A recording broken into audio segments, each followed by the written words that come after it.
Hey folks, Elliot here, and today we're going to be talking about one of my favorite Android brands, which is OnePlus. Now the company has been recently under fire for some privacy concerns, and rightfully so, and we will be talking about that here in a minute. However, what we're going to really be looking at is the OnePlus 5, which the company has recently released. As far as smartphones go, this is considered mid-tier, and there's two reasons for that. It doesn't include some of the bells and whistles, and the major benefit here is it's about half the cost. So they have two different versions, technically four because of the different storage capacities, but with that, it's about half the cost of your Pixel 2, or even the Samsung Galaxy 8. However, for under $500, it does include crazy good battery life, a high-end processor, the ability to film in 4K, and essentially anything else that you would generally want in a current-gen smartphone. There is also an 8GB of RAM model that starts at about $540, which will allow you to fully take advantage of the lesser software that they put on here, which may or may not include some privacy issues, but we'll dig into that in just a bit. As far as the design go, compared to the 3T and the 5, it really doesn't have too much of a difference. You're still going to have a protruding rear camera. The physical buttons include, your basic volume, the power button, and then the 3-notch sound control. And then, of course, you still have the headphone jack. It does still feature the USB-C for charging, and then, of course, for your fingerprint sensor, you have your standard home button. Now, compared to your typical Android devices, you're still going to have some bezel. Obviously, if you look at the side, it's not too bad. However, on the top and bottom, you do kind of have that iPhone look. So in fact, if you really want to compare this to another phone, just look at the iPhone 7 or even the iPhone 8. This almost looks exactly like that. In fact, every single thing on this phone pretty much maps up to it, down to the dual lenses on the back. If you have the OnePlus 3T, there's not going to be a whole lot of design differences. However, where the things tend to differ is what's under the hood. So again, not going to be a huge difference. If you have a former version like the original OnePlus, yeah, this is totally going to be much faster. In fact, when I was doing the performance test, it blew most of the current gen phones out of the water, while still being about half the price as them too. When it comes to performance and processing, it uses the Snapdragon 835, Adreno 540, and basically what you're going to get from that is super fast processing. There's also two different versions as far as the RAM goes, so there's a 6GB and an 8GB, and there's like a $100 difference between the two. That means for gaming, the OnePlus 5 kicks ass. As you can see, it can easily manage Dynasty Warriors and the latest version of Asphalt, both of which are process-hungry games. That obviously means you'll be just fine if you're going to be using this for work-related apps, but it also means it can absolutely handle when you're filming in 4K. With that said, there is a note that'll show up that says you get about 10 minutes worth of recording. The reason for that is the phone will probably get a little bit too hot for it to handle, so that's why it cuts it off after 10 minutes. One of the other components of having a high processing speed is it helps with the battery life. So when I did the PC Mark benchmark, it said it would last about 11.5 hours of regular work-related use. That being said, if you're streaming videos to it or playing games, probably not going to be quite that much. But if you do a comparison between the OnePlus 3T and the OnePlus 5, that's almost like a 3 to 4 hour better improvement as far as the battery goes. The other component to that is it still has dash charge, which means if you charge the phone for about a half hour, it will get to about 60% battery life from dead. The other new feature on this, which is kind of beneficial for those of you that play a lot of mobile games, now you can actually use dash charge while playing. Before, you couldn't even touch your phone or it would disable dash charge. Now you can still use it, especially in games, to continue to charge, and you'll have that benefit of fast charging. As far as storage goes, you'll still be able to choose between the 64 and 128GB options, and unfortunately there is no option for expandable storage. But as it goes, Android's kind of doing away with that, and that kind of leads into the whole water resistance thing. It's also worth noting that it has dual nano SIM slots, whereas some smartphones are stored going to the eSIM slots. So let's talk about the display. it's nothing really to write home about. However, it is still kind of just below top of the line. So you're going to have a 5.5 inch display, which is your typical phablet size at this point. It also has an AMOLED display, which means it's still going to be really high resolution as far as what you're looking at.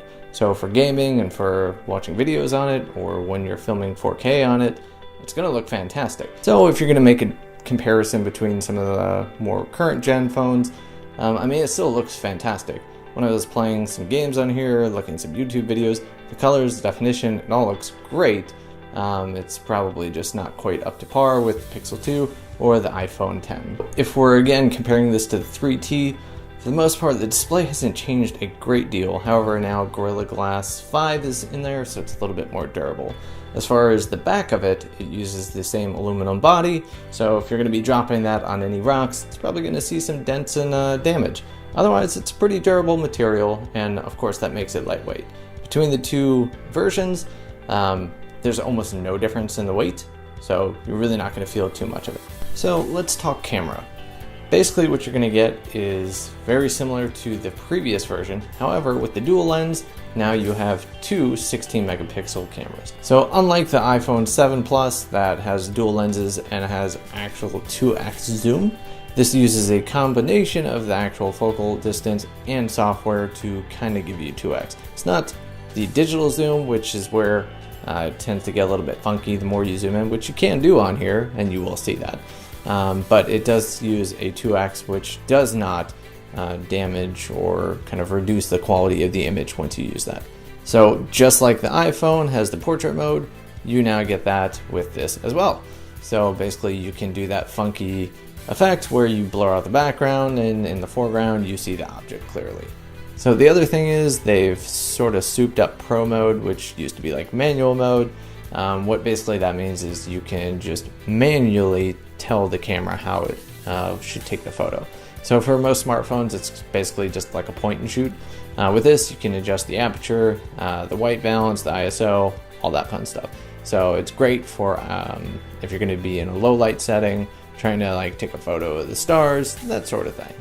Let's take a quick look back at some of the features that this thing is throwing out. If you're going to do a comparison again between the 3T and the 5, you're probably not going to have much value in upgrading unless you really just want that dual lens on the camera and a snappier processor. So if you do a lot of mobile gaming, you want to do 4K, yeah, totally.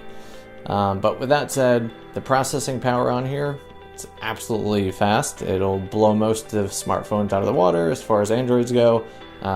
Definitely takes cake on an iPhone 7. We have not yet compared it to an iPhone 8, definitely not the iPhone 10 since it's not released yet. Other than that, it works fantastic, and for a starting point of 480, you know, it's really hard to argue against having this amount of specs with just a few of the lackluster features like wireless charging and water resistance. Would it be nice to have that? Yeah, totally, especially since wireless charging has been in Android for years now. But with that said, you know, the only place that they're going to probably improve are those lackluster features that some reason cause a phone to be an extra, you know, like $300 to $400 or $500 more. So hard to argue against that. So the other area of this that we really need to focus on are the privacy concerns. So in the past 2 weeks or so, a researcher has basically drummed up attention back to OnePlus as a company and their software, which is Oxygen OS, which is based on Google's Android. It's supposed to be a little bit snappier, lighter, but it comes with some downsides, like they sort of opt you in, or they didn't really clarify what the user experience program really is. So what I mean by that is, if you opt in when you were signing up and setting up your phone, basically they would collect a lot more than the basic information. So for any smartphone out there, and most hardware in general, especially if it's internet connected, you're going to be doing some things like sending anonymous data back to that creator so they can improve future versions. However, with this, you were sort of sending maybe your address, your phone number, and a lot of other very detailed information. So whether you trust OnePlus with that information, you know, that's up to you. But the bigger component in here is everyone gets breached. Data breaches just happen everywhere. We don't even need to go into Equifax and all the other things that keep getting cracked open. So every bit of information that you put out there, just keep in mind that it's very likely one day it's going to get cracked open. So would the best practices be to very finely detail exactly how that's going to work and how it'll impact you? Yeah, probably should. But when you do set up the phone, they do say, hey, do you want to use this or not? It doesn't really explain exactly what it does and how much information it gives you. So obviously that researcher was right in pointing out exactly what that was. And the company has come out with a statement saying exactly what it was. And supposedly they've anonymized it and secured it, and it goes to the Amazon web server. But personally, I don't really feel comfortable with that, which is a component in this review that we have to, call out. With that said, they've done some damage control. It is still an opt-in thing, but they just really need to clarify exactly what that privacy component does and how much it impacts you. That said, every device, every social network that you use, all that information that you put out there, no matter how secure and private you think it is, it's not and it never will be. So just keep that in mind. It's sort of on us as much as them, but obviously we would hope our privacy is in their interest and their priority. Obviously for most companies, it's not. So would I recommend the OnePlus 5? I mean, yeah, come on, it's $480 as a base. If you're going to compare it to the top tier phones, which are just under $1,000, you're going to be being able to buy two of these things. With that said, the specs as far as performance goes, the design, and most of the other features basically put it on par, if not superior, to most of the other devices that are out there. With that said, I personally would love this to have water resistance. I feel like in the next version or two, they're probably going to introduce that. Wireless charging is nice, but they also have the dash charge, so if you're charging this thing in 30 minutes and it gives you 60% battery life, I'd much rather that than just wireless charging. If I can get both, sure, that'd be great. But if some reason that saves me like $300, $400, I have a feeling I would just stick with the under $500 smartphone. So, obviously there's a bit of privacy concern tied to this, but if you can get past that and it is still a sub $500 smartphone, I kind of can't argue too much against that. Again, I don't really know what their intentions are with that data, or if they just very poorly worded things and they should have clarified what was going on with that information in the first place. But that being said, it's again sub $500, top tier specs at half the cost.